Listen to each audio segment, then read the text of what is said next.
You know the deal. Let's go. We start with episode 4. We start with the police force already invading Zone. They arch a flag representing that the place is under them. They take control over everything with a heavy presence in the Undercity. Last video I told you guys that this will lead to a rebellion, and that's exactly what happens. And already mistreated people start riots. And every time the police force pushes, a new rebel is formed, or Jinxers, how they call themselves, which made me cringe, I'm not gonna lie.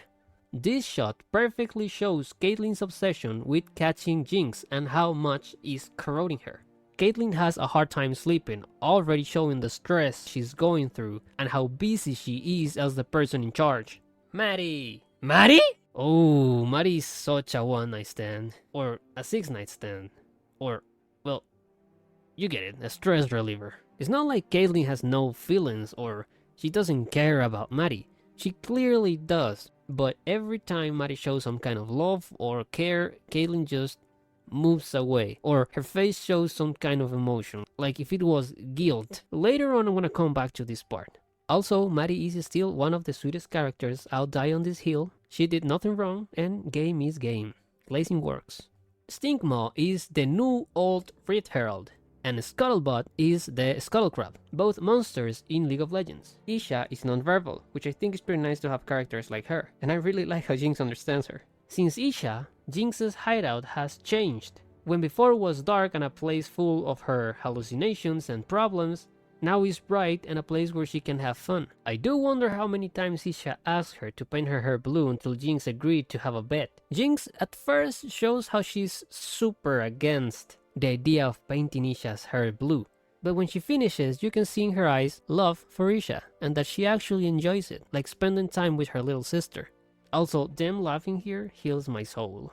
This guy was taking notes in Progress Day back in Season 1. He will never attend another Progress Day. And well, it looks like everything was more simple than I thought, and Bessa was only searching for Hextech in Piltover. These bombs we see here were the ones Isha was preparing in the hideout. This shot means a lot. This is about Jinx and Caitlyn's similarities in differences, or differences in similarities. But it's enough to make a whole video about it. I'll leave a link to a video who talks very well about this in the description if you want to know more about this. Maddie is no longer a junior officer. I wonder why. And Ambessa gets in the room when Maddie starts talking about what we talked about this morning. And she calls Maddie even before getting in, which makes me believe she was hiding listening to them. Even though she's doing all this to take advantage of Caitlyn, I genuinely believe Ambessa has gotten a certain liking for Caitlyn. Sevika has found her hairstyle, and I think this was pretty funny. This drawing of them together, bro. Even though we all clearly know Silco is dead, and she knows it too, Jinx hasn't accepted the facts. Also, the very next scene after this one where Jinx is talking to her deceased father figure is Caitlyn looking up at the statue of her deceased mother, going back to what I said earlier about the similarities on differences. Caitlyn sends a look to Maddie like saying, "You know I can't do it." And Maddie understands sadly. See? She's not evil. This is the first time we see the Firelights on Season 2. Hey, it's Jericho from Season 1! Bro, Jinxers is crazy. Well, there goes my theory that can Sevika have 2 arms for more than 1 episode, please? Jesus. As soon as I saw the blood on his hand, I went, oh no, because if you knew who was coming. For all the Arcane only fans, this guy is a champion on League of Legends called Singed, so I'm gonna be referring to him that way. When Sevika tells Jinx about Isha getting arrested, she starts getting the hallucinations again. We can see Silco, Milo, Sevika, Isha, Vi, and Claygor. Singed, although being probably the most irredeemable character in all of Arcane, is still nice to kids, which makes sense later on. Again, for all the Arcane only fans, Vander is a champ on League of Legends with a different name, Warwick. This scene makes reference to one of Warwick's abilities in the game. Jinx has had, let's say, a different social life.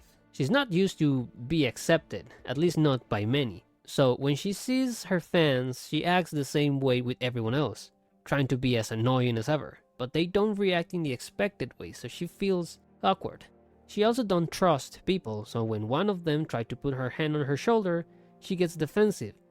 And when her follower does put her hand on her shoulder, you can see how surprised and then how relieved she is that there's some kind of support for her when for a long time the only support she had was Silco. When Babette touches her hand and smiles nodding gives me like a proud grandma feeling. She has probably at some point seen Jinx when she was a child, and this entire scene with the music playing and all kind of feels like Jinx getting off a weight of her shoulders, like slowly seeing a light at the end of the tunnel. This is the first time we see Jinx hugging Isha, and for this fight Jinx gets in shimmer mode, and as traumatic as it was for her, they made a great decision on getting Jinx shimmered, cause she's just a girl. A smart one, you know, gadgets and all that, but that doesn't help you fight melee. So giving her shimmer speed and stuff was great, so she can pull out something like this. And there we have it, the let's say big reveal, because a lot of people already knew this was coming, both League players and Arcane only fans, but it's still tough, man. Episode 5 starts with emo brawler Vi. This is like the third time Vi breaks his jaw, and this guy managed to escape the enforcers, don't ask me how. Vi goes on a self-destructive journey, anger is a coping mechanism and Vi lets it take over. All she does is fight people, get in wrong, train, and sleep. All while she can stop herself from thinking about Caitlyn, until she couldn't do it anymore. I want to remind you, this is not because of a breakup or something like that. She literally lost everything she had. The only thing she had was Caitlyn, and she left. Also, I thought Silco killed this guy on Season 1. When Ambessa opens the pocket watch, she sees two things, the girl in it and Singed immediately slightly moving his head. One thing we know about Ambessa is she values family, and at that specific moment she knew how to make Singed help. Arcane is the first time we see this magic the Black Rose is using. Something I like to point out is this thing Mel has is like part of her. You can see here is not her clothes, and even in the scene with Jace, and after that, that thing is still on her, so just a thing to keep in mind. Also, for getting the screenshot for this part, I caught something. This is a massive foreshadow for what's gonna happen in the future on episode 3. Now, I don't want to possibly spoil a lot for Arcane only watchers, but let's say Victor is often represented as having a third arm, so the card of death and Victor. The Black Rose is so good at deceiving and stuff that they even subtly used Peacock Princess when the Faustino was talking to Mel, which apparently is a joke made by Mel's family. We get the shot of Jinx's mural, Jinx being turned into a symbol after the explosions of Piltover. This mural itself contains a lot of symbolism. First, we see the explosions of the grey she made on Piltover. Second, she's depicted with one fist on her chest, which symbolizes defiance, unity, and power. Her other fist is raised, this one meaning a victory, and resistance, strength, and the fight against oppression. Third, we see white pigeons. These are often used to represent peace and freedom. Fourth, it's a halo, commonly used to portray angels. Now, pay attention how the halo and Vander in the middle of it are on the right side. For a long time in Western culture, there has been this image of when someone has to make a moral decision, there is one angel on one shoulder and a devil on the other. Well, the angel is commonly depicted to be in the right shoulder. So, Vander is depicted as an angel helping Jinx. This one also symbolizes Jinx taking the ideas Vander had at some point of uniting Sun and rebelling against Piltover. And there's something to point here, and is that Jinx is Vander's daughter as well, right? And, well, the thing is, in the eyes of the people of Sun, one, Jinx, is fighting for everything Vander wanted to accomplish, you know, their new symbol, while the other teamed up with an enforcer as soon as she came out of prison, helped against Silco, and then joined the enforcers herself.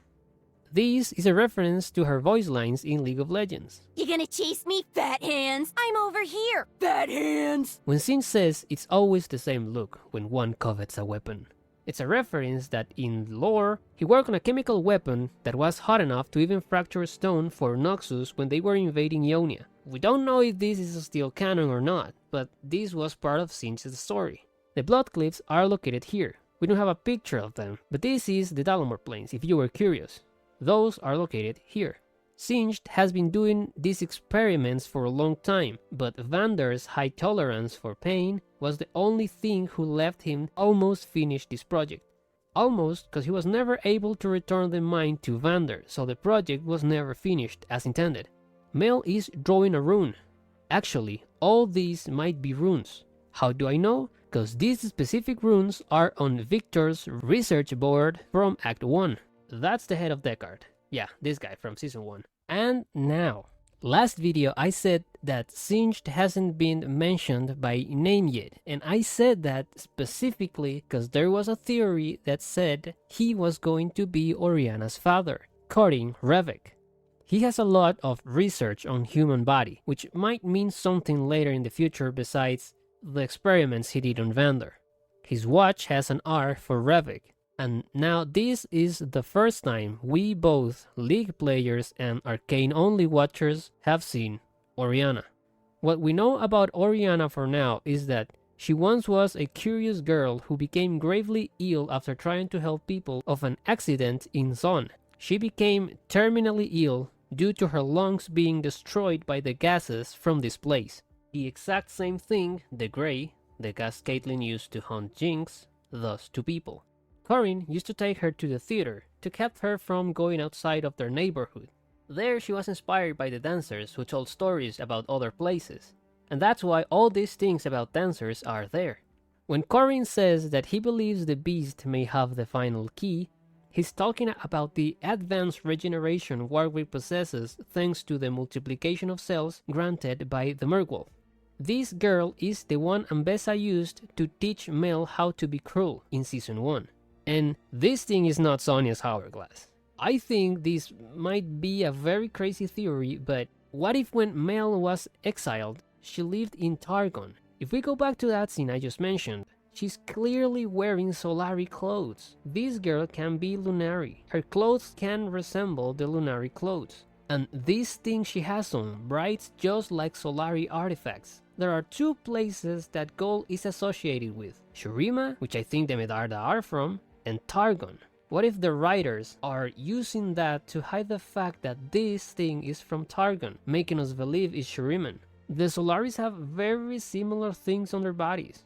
You can argue it by saying we don't have recollection of Noxus doing something in Targon, but that doesn't mean it can happen. Arcane has changed a lot of lore already, so I don't know, there's a chance. For those who don't know, the Solari and Lunari are two organizations and religious orders who live in Mount Targon. One venerates the aspect of the sun, and the other venerates the aspect of the moon. They are the same tribe, the Rakor, but they are separated in two for those reasons. Someone in the Black Rose calls Mel sister, and I have no idea what's that about. When Jinx sees Vander and Silco's soul jackets, she grabs one and smells it, but the one she grabs is Vander's. Vander and Silco worked for Piltover as miners. The crest in the logo is an old version of the current crest. This whole scene is about fixing and healing.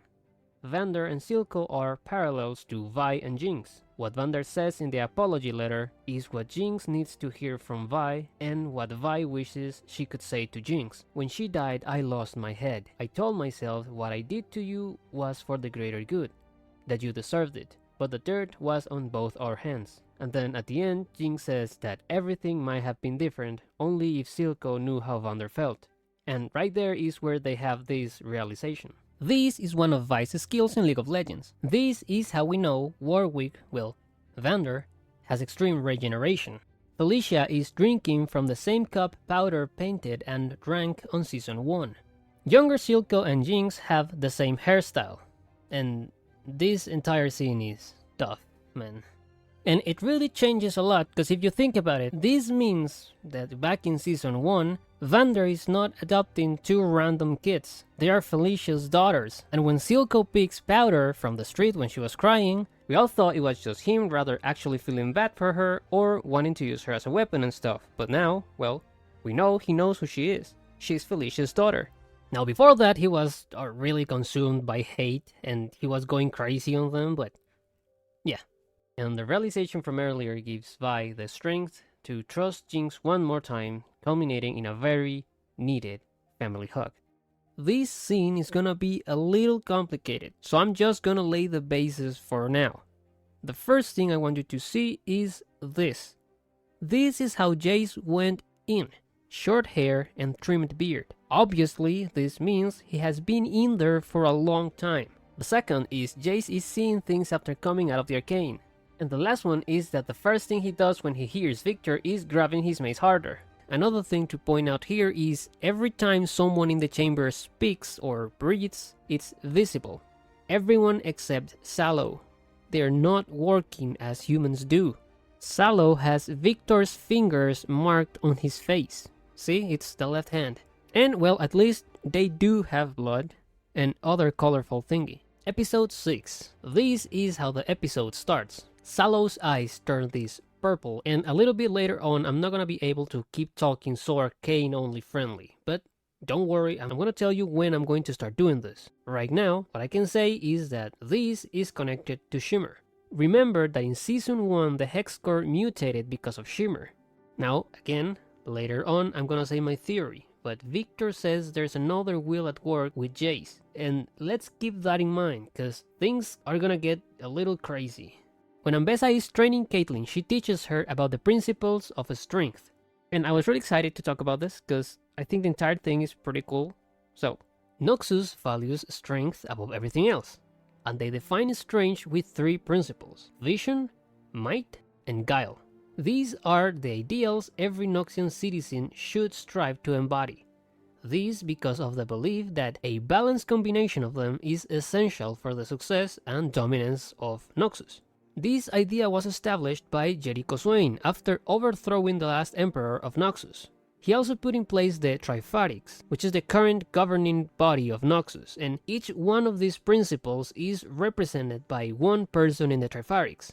Vision is represented by Swain, the guy who overthrew the last emperor, the main face of the government for the Empire, the ruler of Noxus, and one of my favorite characters. Might is represented by Darius, the most feared and battle-hardened leader, and the commander of the Trifarian Legion, which is the most elite military order of Noxus. And Guile, represented by the Faceless, which identity is kept a secret and I will keep it that way. They puppeteer the dark politics of Noxus, you know, everything that happens in the shadows. When Ambessa is training Caitlyn, she tells her that they are kin. You know what's kin synonym for?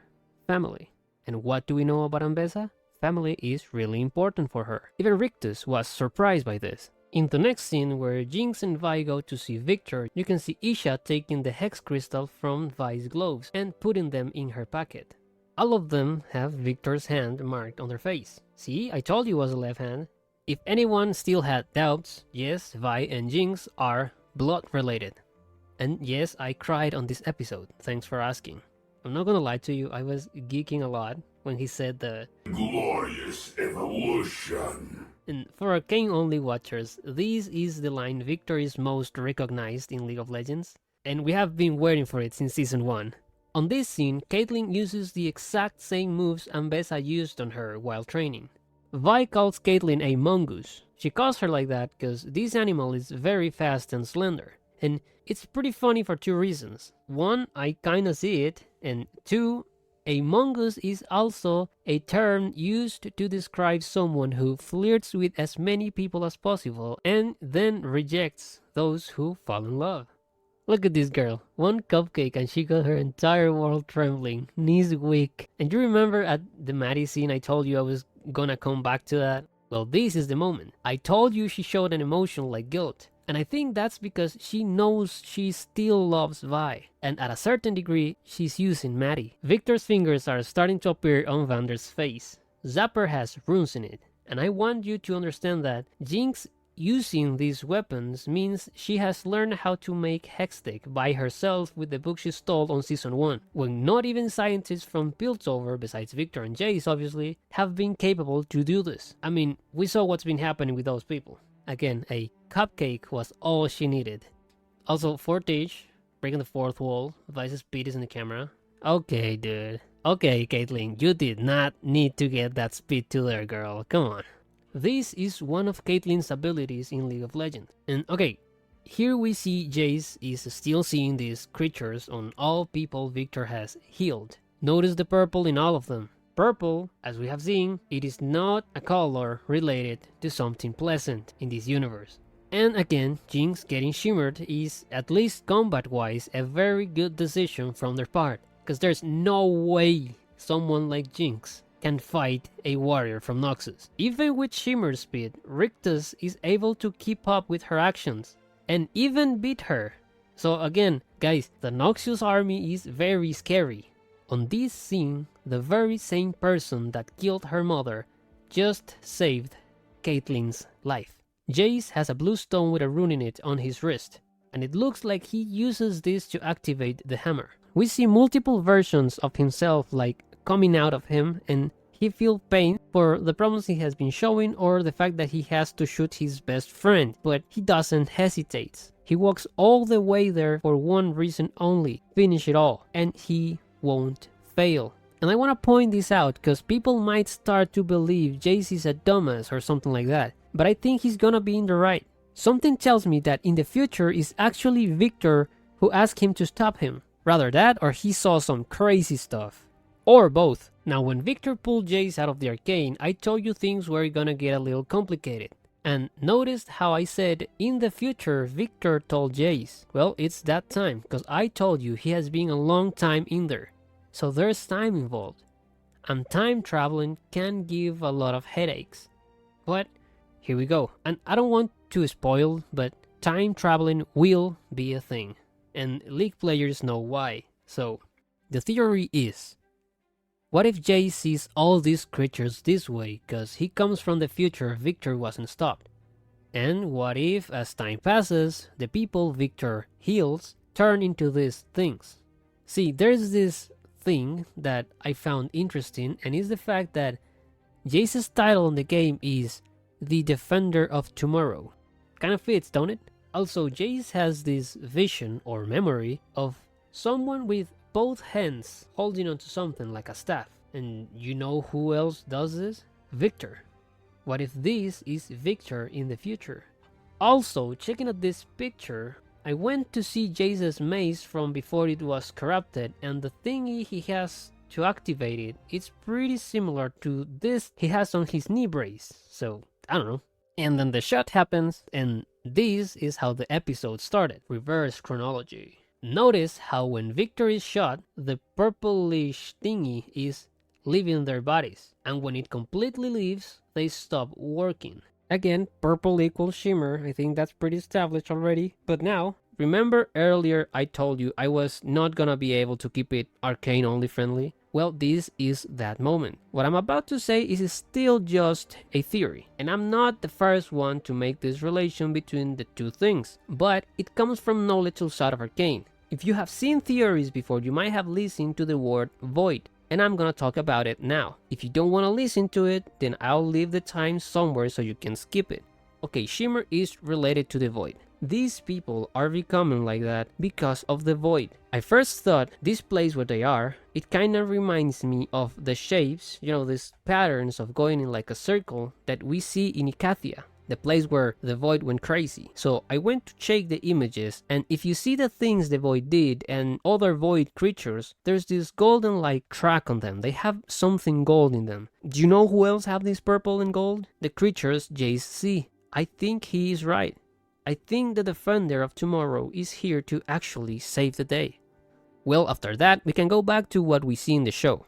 The first thing I want to say is that when Bandle regresses, you can say, oh, thank you, Jace, all the work Victor did, but no. It wasn't the shot that made Bandle regress. It was Revek. He applied the serum that was made to stop Victor from bringing Bandle back. Now just Warwick is left. When Victor is dying after the shot, he says, the reason for our failures in the commune. The doctor was right. It's inescapable. Humanity. Our very essence. Which is a phrase you should keep in mind for next act. And now I get to talk about something I really don't want to, but I have to. And it's Isha's scene. The first thing that I want to talk about is the name of the song, which is Jujan Henhao, and this translates to This is Good, a phrase that conveys the feeling Isha has when she does the final sacrifice to save her big sister. The lyrics of the song are gut-wrenching. Some of them feel like it's Isha talking. They say, push the mountains, let her see me, tell those stars to shine on me faster. Even if the world is full of desolation, we can lift our heads up and see the moon. Don't wander in troubles anymore. Don't forget, even if the tears flow, keep running forward. Be carefree, flying bird. Give me a hug, just quietly forget, and I'm fine the way I am. And I don't have a lot to say. It's like Isha telling Jinx to keep going forward with her life and be carefree, and it really breaks me, man. This scene is really tough for me. Someone said that the song is in a language that is foreign for the characters, and similar to Isha, who is not verbal, with grunts and expressions still conveys raw emotion. Jinx's eyes in Isha's memories turn blue, and the only time those eyes were blue was before losing everything. Isha brings back powder in Jinx.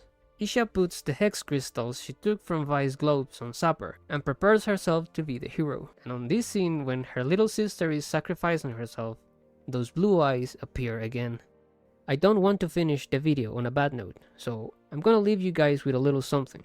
There's a quote that goes, "Hope is the last thing that dies in men," and there is hope still. The music stops, there's this like negative effect, like rivers, you know, that we have never seen in any other hex explosion.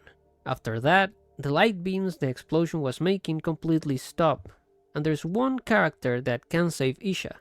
There is one character that is related to time, and he has been missing, so the hope is still there. Thanks for watching. Remember to like and subscribe if you enjoyed it. I appreciate the comments you guys leave, I really do, and I'll hopefully see you soon for Act 3. Bye.